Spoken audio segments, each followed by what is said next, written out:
কোন রসুল পাঠাইছে আল্লাহ আমাদের? কোন রসুল দিছেন? কোন নবী দিছেন? কোন মুহাম্মদুর রাসূলুল্লাহ দিছেন?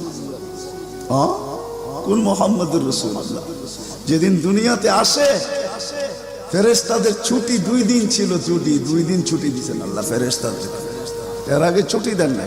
যেদিন আল্লাহর রাসূল ছুটি আসছেন ওই দিন ফেরেশতাদের ছুটি ছিল, হল্লুর চলতেছিল, হল্লুর। পুরো আকাশের ভিতরে খুশির মাতম চলতেছিল, মাত চলতেছিল, খুশি আর খুশি। এক আকাশের ফেরেশতা আরেক আকাশের ফেরেশতার সাথে গলা মিলতেছিল আর সুসংবাদ দিতেছিল দুজাহানের বাদশা আজকে পা রাইখা দিয়েছে।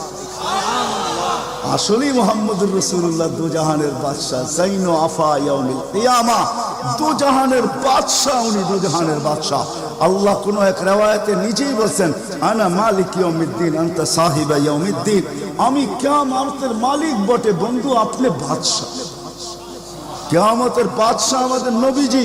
এই জন্যই তো উনি বলতেছে লিয়াল হামদি বিয়াউমিল কিয়ামতি বিয়াদি, কিয়ামতের দিন আল্লাহর ঝান্ডা আমার হাতে থাকবে, আমার হাতে।